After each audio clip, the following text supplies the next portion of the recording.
Welcome, Repton community. Welcome to the third instalment of our mindfulness sessions. Today, as I mentioned last week, we are going to be looking at the mind. This is a very complex topic, and there's so much that could be said about the mind. There's a lot of debate about the mind, and if you're interested, if you are psychologically minded and would like to look into this aspect of mindfulness in more detail, then researching the mind-brain debate will be very interesting to you. I'm not going to talk too much about that in this session, just because it would go on for hours.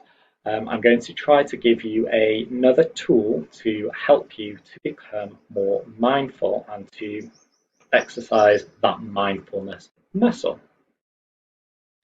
So, the tool we're going to look at today is the observing mind. This has many names and can be referred to in lots of different ways. The observer, the witness, the watcher. There's lots of different terminology to what we're going to use today. But the main concept surrounds our mind having two distinct parts. We have part number one, the thinking mind. This part of the mind is used almost continuously by most people. It's the part of the mind that we use to complete a calculation, to think about the future or the past, to plan.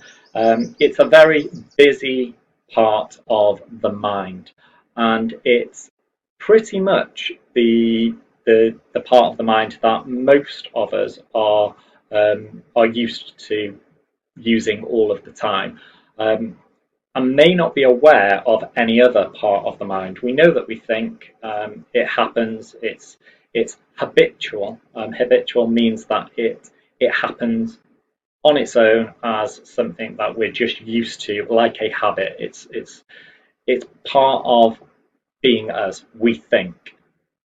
The second part of the mind is not so familiar to people. The observing mind.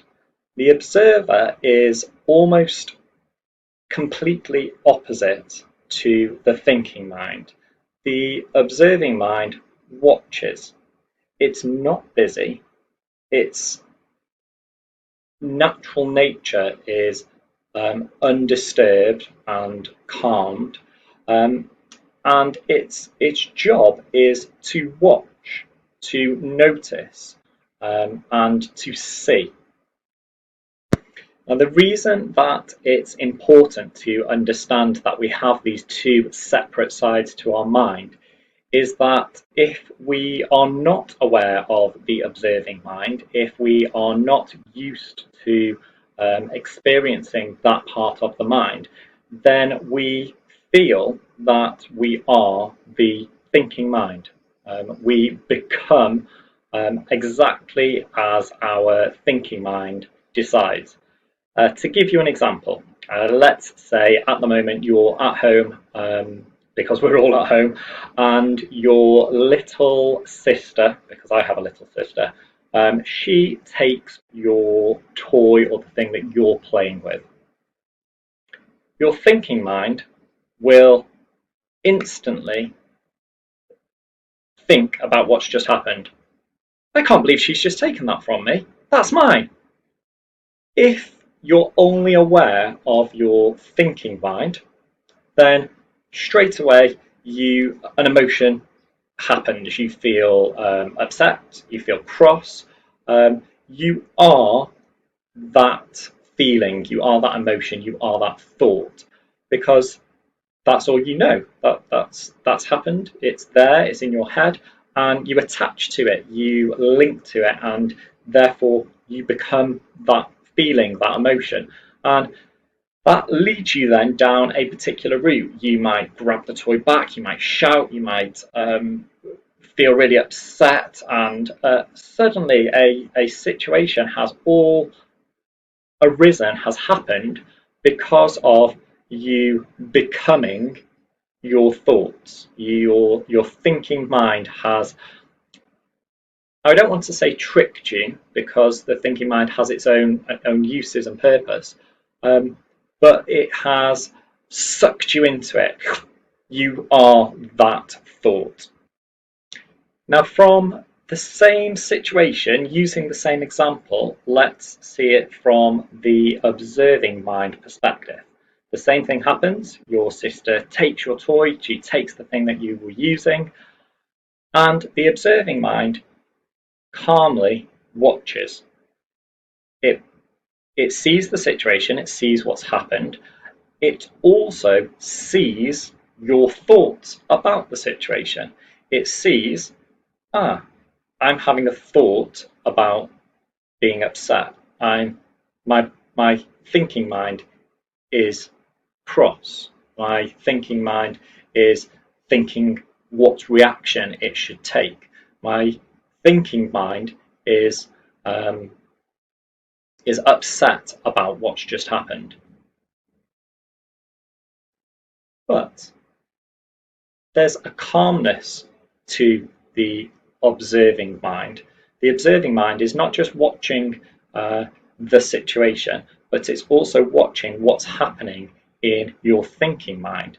It's standing back and watching your own thoughts.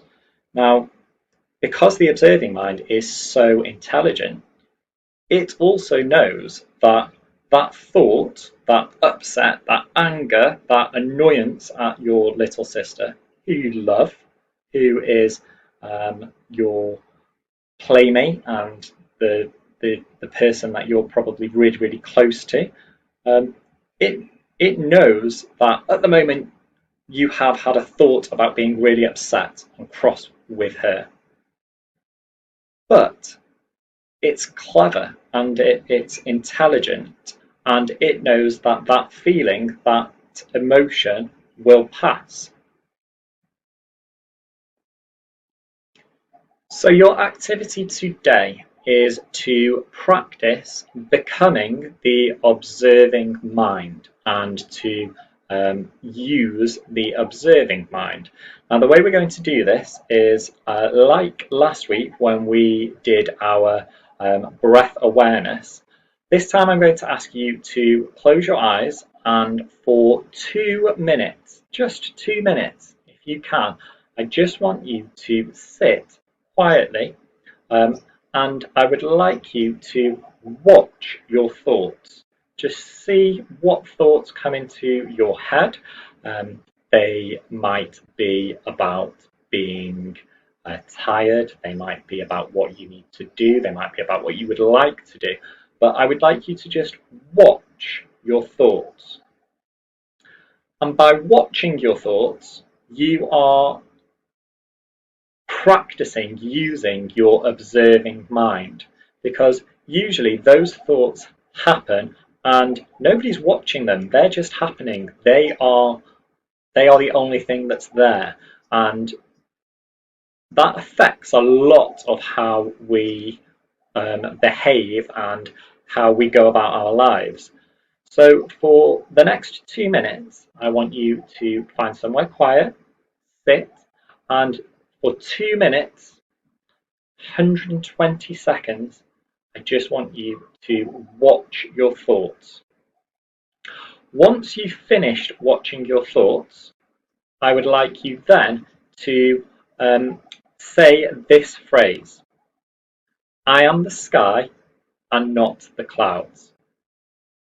The reason that I want you to say that phrase, I am the sky and not the clouds, is because the observing mind is like the blue sky, the sky that holds all the other weather. When a thunderstorm rolls in and there's lightning and noise and rain, the blue sky still exists. It's still there. It's watching over the storm. And eventually, the storm will pass and the blue sky still remains. You, as the observing mind, are the blue sky. You're not disturbed by the storm. The storm happens, It exists, but then it doesn't exist and it goes away. But the blue sky remains. That's you. That's what you really are. Your observing mind allows you to watch your thoughts, see them, let them pass, and remain detached and undisturbed by them. Your next task, once you've completed your observing activity, is then to create a picture. I love art, and so I want you to do a little bit of art. It doesn't need to be the best piece of art you have ever done, but enjoy it. Enjoy the process of what you're about to do. And what I would like you to do is to draw a beautiful blue sky at the top part of your page. And I would like you to write in the blue sky, in capital letters, me. Underneath the blue sky, on the bottom part of your page, I would then like you to draw some clouds. Might be 3, 4, 5, 10 clouds. And in each of those clouds, I would like you to write a word that describes the thoughts that you had. So for me, when I just gave my example, one of the clouds might say tired. One of the clouds might say marking, because whenever I observe, I know I've got this to do, I need to do this. Or it might be play on my bike, because you might be thinking, oh, after this I really want to go and play on my bike. So whatever your thoughts were, put them into the clouds, and once you finish that, just have a little look at it and think about the fact that these clouds, these thoughts appeared and then passed and disappeared. If you had done this activity after, for example, your incident with your sister, after she took your toy, your clouds might say angry, cross, upset, annoyed, shouting. There might be a lot of clouds that suggest how you are feeling, okay?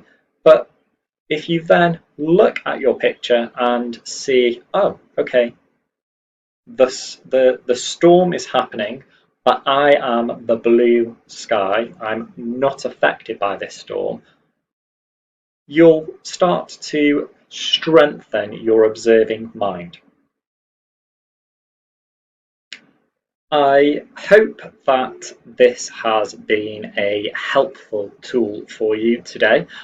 I hope that you feel like you have a little bit more of an understanding of your mind and the processes involved in your thinking and your observing of your mind. Next week, we are going to look at something called presence, or the present moment, and having presence. Again, this is quite an advanced subject, but really a really useful tool for us to add to our mindfulness toolkit. Thank you for joining today, and I look forward to seeing you again next week.